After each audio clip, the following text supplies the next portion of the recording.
Astrology divine या दैवी विद्या है। अभी जो टॉपिक चल रहा है वो फोर्थ हाउस से रिलेटेड चीज़ें आपको बता रहे हैं। तो फोर्थ हाउस से बहुत सारी चीज़ें बताई जा सकती हैं। लास्ट लेक्चर में हमने आपको मदर के बारे में बताया था कि मदर के बारे में आप मदर से उसके बच्चों का क्या संबंध होगा, यानी वो स्नेहपूर्ण संबंध है, अच्छा संबंध है, या फिर दोनों में अनबन रहेगी, ये आप कुंडली देख के बता सकते हैं। इसके अलावा मदर जो है वो दीर्घायु हो सकती हैं, यानी मोर देन 70 ईयर्स अगर उनकी एज है, 70 या मोर देन 70, तो उस केस में उनको दीर्घायु कहा जाता है। तो वो भी आप कुंडली के योग या कुंडली देख के आप बता सकते हैं। इसके अलावा व्यक्ति को, बच्चे को अपनी मदर से क्या फ़ायदा हो सकता है। मदर से कई बार बच्चे को मदर के थ्रू बहुत मनी मिलता है, धन मिलता है, या ज़मीन मकान का फ़ायदा होता है। तो ऐसी चीज़ें भी आप कुंडली देखकर बता सकते हैं। तो आज जो टॉपिक है वो मदर कभी कभी अल्पायु भी होती हैं, यानी बच्चे के जन्म के समय ही उनकी डेथ हो जाए या जन्म के कुछ समय के बाद डेथ हो जाए और वो फिर वो उनकी एज ज़्यादा ना हो, उस केस में वो उनको अल्पायु कहा जाता है, एज उनकी कम हो। तो वो भी चीज़ें आप कुंडली देखकर बता सकते हैं। और इसके अलावा मदर की मृत्यु का समय भी आप कुंडली देखकर बता सकते हैं। तो इससे रिलेटेड बहुत सारी चीज़ें हैं, तो वो आपको बताते हैं कि एक तो ये फोर्थ हाउस मदर के लिए देखते हैं। फोर्थ हाउस है, फोर्थ हाउस के बारे में डिटेल मालूम होना चाहिए आपको। फोर्थ में कौन सी राशि, फोर्थ पे कौन सा ग्रह बैठा, फोर्थ पर किस ग्रह की दृष्टि, फोर्थ का लॉर्ड कहाँ पर है, किस जगह बैठा, केंद्र त्रिकोण में है, अच्छे स्थानों में, या 3, 6, 8, 12 में है, अपनी उच्च राशि, स्वराशि या नीच की राशि में बैठा है। और इसके अलावा जो फोर्थ का कारक ग्रह रिप्रेजेंटेटिव है चंद्रमा और मदर का भी कारक है, तो वो चंद्रमा की क्या पोजीशन है, चंद्रमा वीक है, स्ट्रांग है, और वो कुंडली में कहाँ बैठा हुआ है, इस पर सारी चीज़ें देख के आप मदर के बारे में बता सकते हैं। तो फिलहाल ये मदर अगर अल्पायु हैं तो ऐसे केस में फिर देखते हैं कि क्या क्या तमाम योग बताए गए हैं, ऋषियों ने बताए हैं। तो वो योग में कुछ इंपॉर्टेंट योग आपको बताते हैं कि मान लीजिए चंद्रमा, लग्न और चंद्रमा, ये जो व्यक्ति है, लग्न मतलब व्यक्ति स्वयं, तो लग्न और चंद्रमा कुंडली में कहीं बैठे होंगे चंद्रमा, तो लग्न और चंद्रमा पर पाप ग्रह की युति या दृष्टि हो जाए, राइट। लग्न और चंद्रमा पर पाप ग्रहों की युति या दृष्टि हो, लेकिन शुभ ग्रह की युति दृष्टि नहीं होनी चाहिए। और इसके अलावा बृहस्पति केंद्र में भी नहीं होने चाहिए, क्योंकि बृहस्पति केंद्र में होंगे तो बहुत सारा दोष तो वैसे ही खत्म कर देते हैं। तो बृहस्पति केंद्र में न हो, कहीं और बैठे हों कुंडली में, और लग्न और चंद्रमा पर पाप ग्रहों की युति या दृष्टि हो, लेकिन शुभ ग्रहों की युति दृष्टि न हो, ऐसे केस में फिर मदर की एज कम हो जाती है, राइट। मान लीजिए लग्न में बृहस्पति बैठे हैं, लग्न में बृहस्पति बैठना अच्छी बात है, लेकिन और आगे देखिए, लग्न में अगर बृहस्पति बैठे हों और चंद्रमा 6th हाउस में बैठ जाएं, ये अच्छा नहीं है। लग्न में बृहस्पति बैठे हैं और चंद्रमा यहाँ 6th में बैठ जाएं, और बृहस्पति या चंद्रमा पर, बृहस्पति यहाँ बैठे हैं, चंद्रमा यहाँ बैठे हैं, तो बृहस्पति या चंद्रमा पे शनि की दृष्टि हो जाए, ऐसे केस में फिर ये मदर की एज जो है कम हो जाएगी। मान लीजिए कि लग्न है 7th स्थान और 12th स्थान, राइट। लग्न 7th और 12th स्थान जो है, इसमें पाप ग्रह बैठे हों, इसमें पाप ग्रह बैठे हों लग्न 7th और 12th स्थान में, और 2nd हाउस में शुभ ग्रह कोई बैठ जाए, शुभ ग्रह बैठ जाए, तो ऐसे केस में मदर के साथ साथ परिवार के अन्य किसी सदस्य की या और सदस्यों की भी डेथ हो सकती है, राइट। मान लीजिए लग्न में बृहस्पति हैं, लग्न में अगर बृहस्पति बैठ जाएं, 2nd में शनि बैठ जाएं और 3rd में राहु बैठ जाएं।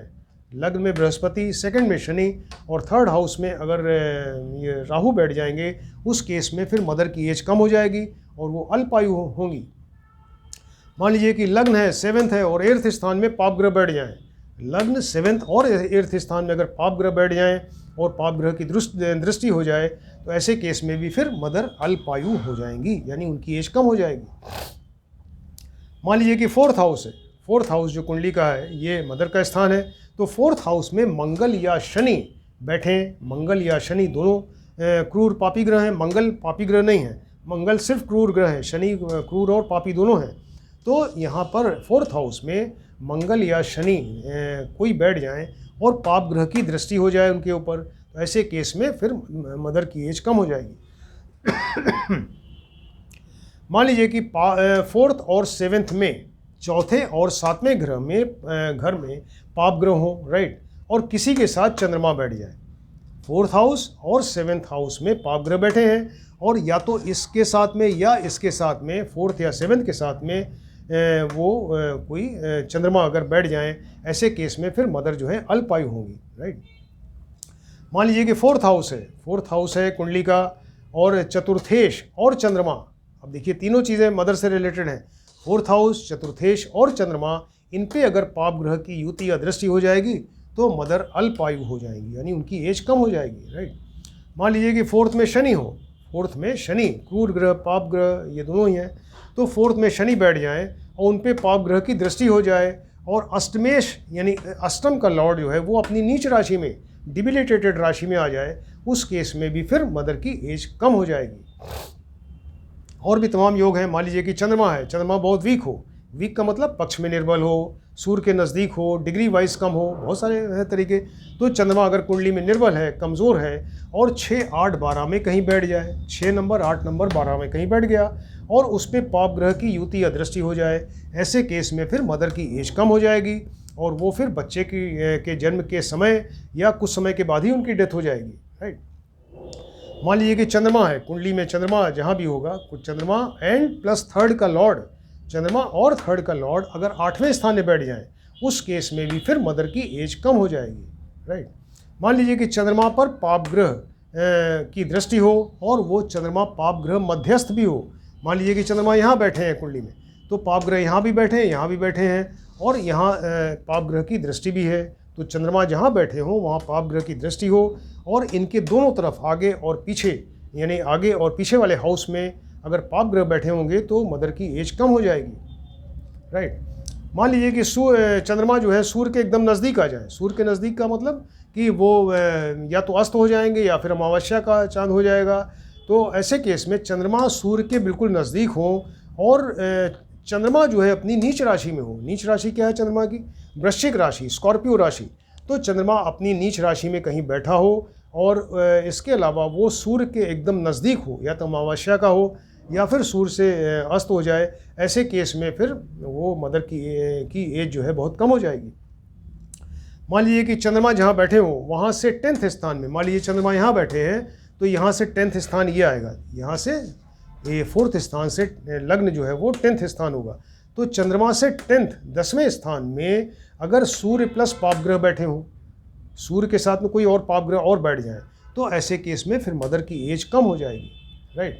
मान लीजिए कि चंद्रमा के साथ में सूर्य हो, मंगल हो, शनि, कोई भी ग्रह हो, चंद्रमा के साथ में सूर्य, मंगल या शनि वो 6ठे हाउस में बैठ जाएं, ऐसे केस में मदर की एज कम हो जाएगी। मान लीजिए कि चंद्रमा बहुत निर्बल हो, बहुत कमज़ोर है, डिग्री वाइज या सूर्य के नज़दीक है जैसे भी, तो चंद्रमा बहुत निर्बल होके, वीक होके, और राहु या केतु के साथ 7th स्थान में बैठ जाएं। 7th स्थान क्या है? मारक स्थान है। तो चंद्रमा यहाँ मारक स्थान में बैठ जाएं और साथ में राहु या केतु हों, ऐसे केस में भी फिर मदर की एज जो है बहुत कम हो जाएगी। मान लीजिए कि बच्चे का जन्म रात का समय है, रात के समय बच्चे का जन्म हुआ, और चंद्रमा जहाँ बैठे हों वहाँ से 5th या 9th, मान लीजिए चंद्रमा यहाँ बैठे हैं तो 1 2 3 4 5 यहाँ 5th हुआ, और साथ ही 8 9, तो 5th स्थान या 9th स्थान में अगर शनि बैठे हों, चंद्रमा से शनि 5वें या 9वें हाउस में हो, और चंद्रमा निर्बल हो, और उस पर पाप ग्रह की दृष्टि हो जाए, ऐसे केस में फिर मदर की एज बहुत कम हो जाएगी, और हो सकता है कि बच्चे के जन्म के समय ही उसकी डेथ हो जाए, राइट।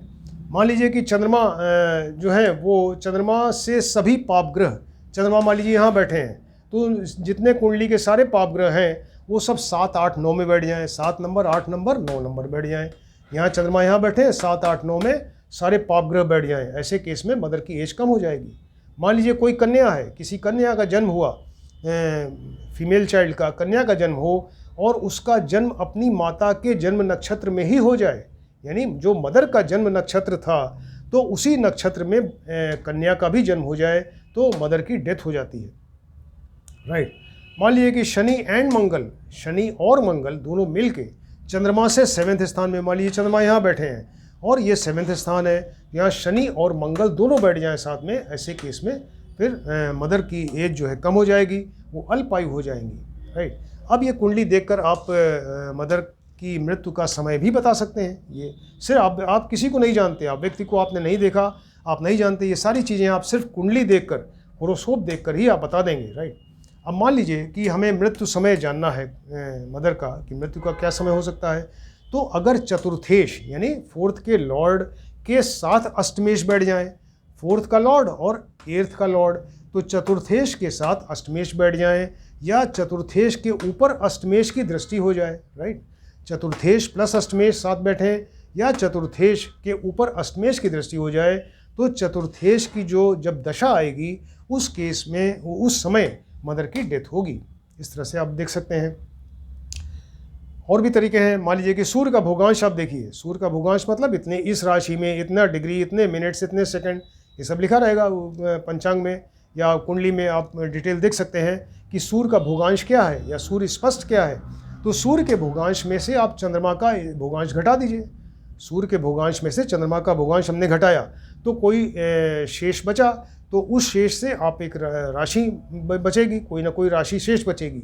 तो उस राशि में या उससे त्रिकोण में, यानी उससे 5th या 9th में जब शनि और बृहस्पति आएंगे तो गोचर में, तब वो मदर की डेथ होगी। फिर से आपको बताते हैं कि सूर्य के भोगांश में से चंद्रमा का भोगांश घटाएंगे तो जो शेष राशि बचेगी उस राशि में या उस राशि से 5th या 9th यानी त्रिकोण में जब बृहस्पति और शनि आएंगे तब मदर की डेथ होगी। वो मदर की डेथ का समय होगा, राइट। और भी तरीके हैं। मान लीजिए कि चतुर्थेश है, चंद्रमा है ना, फोर्थ का लॉर्ड है, चंद्रमा है, और चतुर्थेश तथा चंद्रमा के साथ वाला ग्रह अगर कोई साथ बैठा है तो भी देख लीजिए। तो फोर्थ का लॉर्ड चंद्रमा या फोर्थ के लॉर्ड और चंद्रमा के साथ कोई ग्रह बैठा हो, या फोर्थ में कोई ग्रह बैठा हो, या फोर्थ को देखने वाला कोई ग्रह हो, उसको दृष्टि देने वाला ग्रह हो, तो इन सारे ग्रहों में जो ज़्यादा अनिष्टकारी होगा या ज़्यादा मारक होगा उस ग्रह की जब दशा अंतर्दशा आएगी तब मदर की डेथ होगी। इस तरह से आप कुंडली देख के इतनी सारी चीज़ें देखिए आप बता सकते हैं। आप किसी को नहीं जानते, आपने सिर्फ कुंडली देखा और कुंडली देखकर ये जो हमने पॉइंट्स बताए, इस पॉइंट्स को अगर आप ठीक से देखें तो आपको पूरा डिटेल जो है मदर के बारे में सब पता चल जाएगा। तो आज आपको टॉपिक बहुत इंपॉर्टेंट बताया हमने कि मदर कई बार बच्चे के जन्म के समय या कुछ समय के बाद ही उनकी डेथ हो जाती है, वो अल्पायु कहा जाता है। और माता की मृत्यु का समय भी आप बता सकते हैं कुंडली देखकर। इन चीज़ों को आप ध्यान से देखें और स्टडी करिए। और ये कितना इंटरेस्टिंग है कि मतलब आप किसी को नहीं जानते, आप सिर्फ कुंडली देखकर ही सारी चीज़ें बता देंगे, राइट। Thank you.